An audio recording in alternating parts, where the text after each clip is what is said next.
Alright, we're out here in the garage tonight. Gonna take off work tomorrow. So we're gonna maybe get a little bit done tonight on the 5.3, the future nitrous hog. What we're gonna start with is we got some Brian Tooley parts in. We got valve springs, we got the little seal thingamajiggers, we got the cam. We've got the ring gapper tool we borrowed from Dungeon. You have to go check out their YouTube channel, Dungeon Motorsports.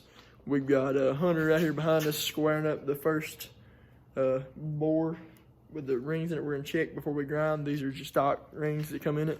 So with 100-some kajillion miles on them, so we're just gonna send it.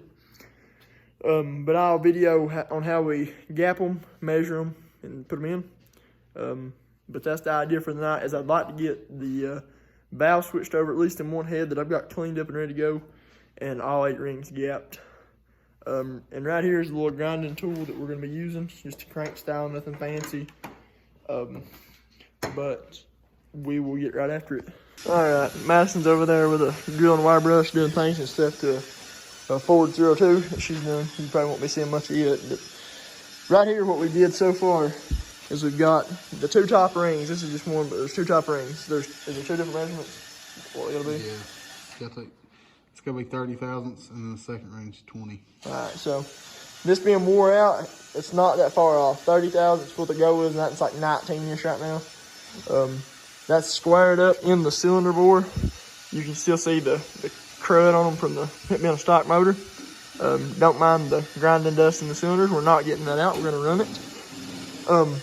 And then we're gonna put this fixture over here and grind her down and keep checking and checking. You don't want to go too much, and you don't want to go too little, because the whole purpose of gapping rings is when nitrous or boost or whatever enters the cylinder, they expand, and if your ring ends touch and the ring land on the piston, you've got a limited amount of space.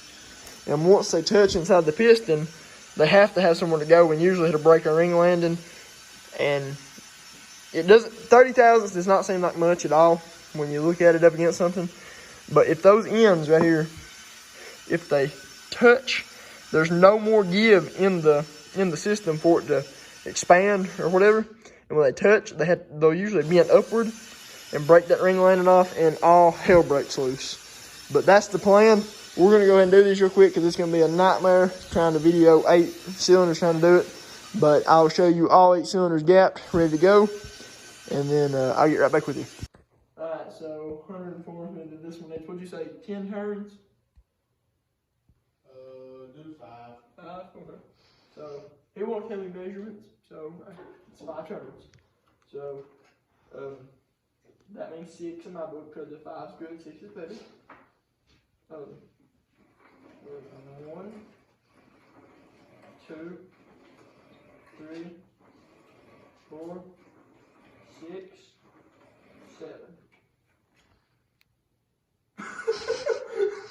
Alright, now put that back in there and see what we got.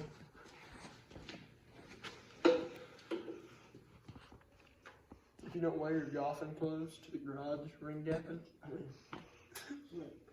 No, I got it. The engine stands as a liability. It's got like 4 bolts in the unit, but they only go in like 2 threads. So the engine's got some drop to her. While Hunter's done that, I'll show you this unit right here. The new bumper stick. So that's mint. Cam card is over here.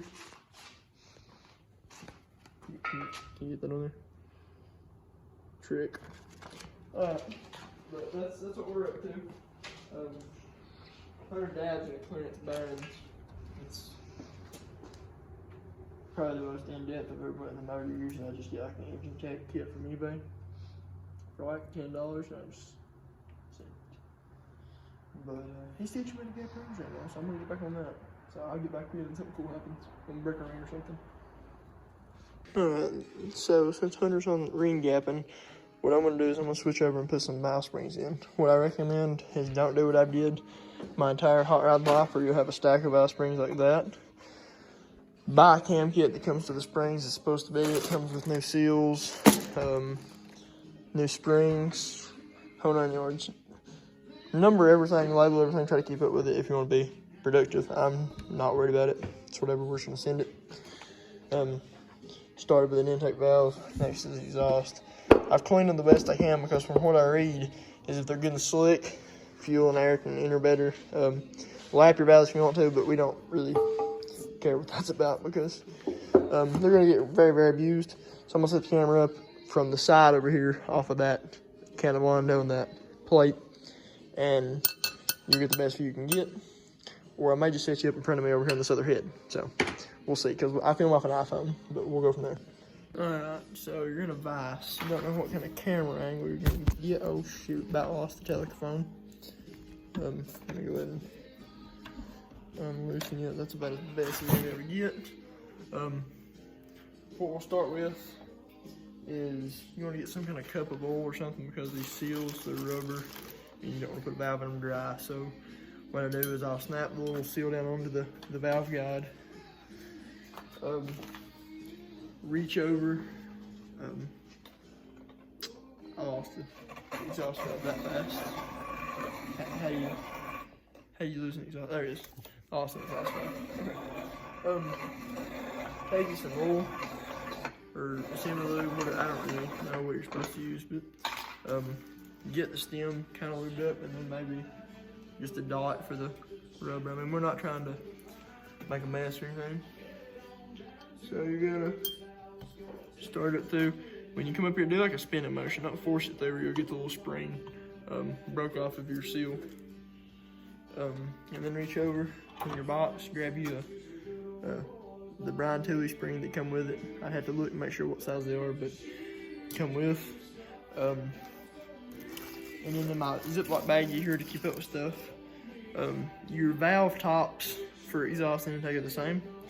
So we just set that in there. Get your valve compressor tool. And this part's kind of tricky for me, I'm just now learning this. But get everything set there. And the more square you can be on your valve, the better. So go ahead and lock that sucker down.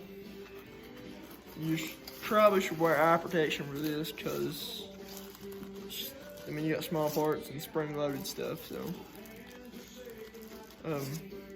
these are your keepers. Just use stock keepers is fine for what I'm doing. I like to get them started into their seats, just like that. Now, off camera, I fought with this first valve, getting my spring compressor set to where I could just clamp it like I just did. One-man deal. My buddy helped me set it up, however you want to do it. But now you just want to release it really slow and work them, and then make sure they seat good, and then pull your tool off, set it over here. It's always a good idea to give it the old push it, make sure everything's seated nicely, everything feels good there. Your keepers, make sure they're hooked under the valve, retaining clips, groove thingamajigger before they go, and you'll be good there. So I'm gonna go ahead and do that for another, on this side, another 6 valves. So I'll get back with you and have all of those done. All right, a little bit after 12 here. Got this head cleaned up. Notice this color's got the golden brown, and this one over here is actually pretty well spotless.